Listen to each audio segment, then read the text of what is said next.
Hello viewers, আসসালামু আলাইকুম। আজকে আমি আপনাদের মাঝে নিয়ে এসেছি আমাদের এখানে আঞ্চলিক খাবারই হচ্ছে কাঁঠাল সিদ্ধ। কাঁঠাল সিদ্ধটা আমাকে এতটাই মজা লাগে, দেখেন একদম গরম থাকা অবস্থাতেই আমি নিয়ে খেয়ে নিলাম। সত্যি আমার থেকে এটা আমার হাজবেন্ড আর মেয়ের এতটাই পছন্দ যে কি বলবো। বলো, কাঁঠাল অনেক ভালো লাগছে মা। আমার মেয়েই বললো যে ওর কাঁঠাল অনেক ভালো লাগে। আমি এখানে একটা কাঁঠাল নিয়েছি, কাঁঠালটাকে পিস করে কেটে নেব, কাঁঠালের কোয়াগুলো ছাড়িয়ে নেব। আমি কাঁঠাল থেকে বিচিগুলো বের করে নেব না, বিচিগুলো থাকবে, বিচিগুলো সিদ্ধ হয়ে গেলে ওগুলো অনেক মজা লাগে। এখন আমি এটাকে খুব ভালো করে ধুয়ে নেব।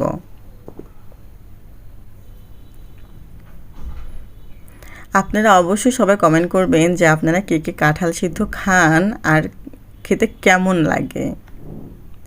আর যদি কেউ কাঁঠাল সিদ্ধ না খেয়ে থাকেন, অবশ্যই এটা ট্রাই করে খাবেন, এতটাই মজা লাগে যে আপনারা অন্যান্য খাবারের কথা ভুলেই যাবেন, এতটাই স্বাদ এটার।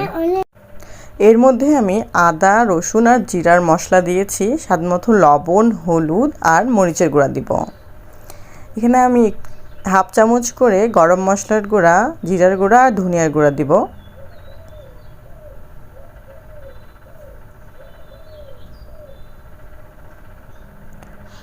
আমি এখনও চুলা জ্বালিয়ে নিইনি। আমি যখন সব মশলা দিয়ে দিব, এই যে আমি এখন তেল দিয়ে দিলাম। আমি এটা এখন খুব ভালো করে মাখিয়ে নেব।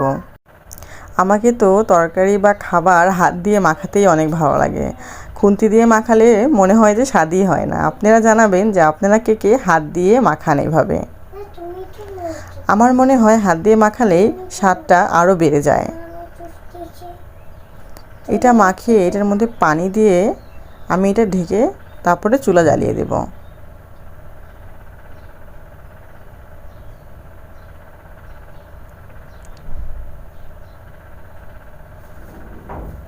এখন এটাকে আমি ঢেকে রান্না করে নেব।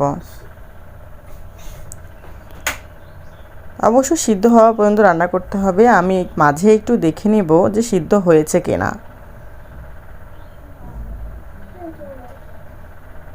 এখনও সিদ্ধ হয়নি, তাই আমি আর একটু রান্না করে নেব। এই যে দেখেন, এখন আমার সিদ্ধ হয়ে গিয়েছে কাঁঠালগুলো। দেখতে যে এতটাই লোভনীয় হয়েছে যে কি বলবো। সত্যি সিজনের ফল যদি নাই রান্না করে খাওয়া হয় তাহলে কি আর হয়।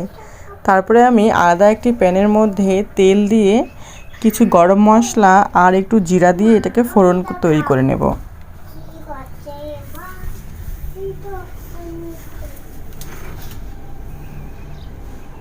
আপনারা অবশ্যই কাঁঠাল সিদ্ধ রান্না করার পরে এই ফোড়নটি ব্যবহার করবেন, তাহলে দেখবেন যেটা স্বাদ আরও দ্বিগুণ বেড়ে যাবে।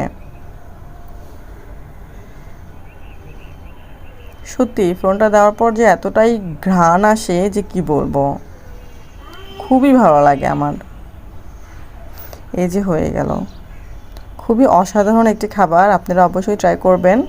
আর আমার ভিডিও ভালো লাগলে লাইক কমেন্ট করতে ভুলবেন না। সবাইকে অনেক অনেক ধন্যবাদ।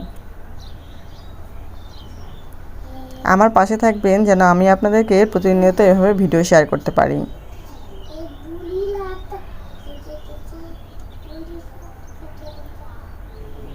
দেখেন কি সুন্দর সিদ্ধ হয়ে গিয়েছে, চামচ দিয়ে নাড়লেই একদম ভেঙে যাচ্ছে।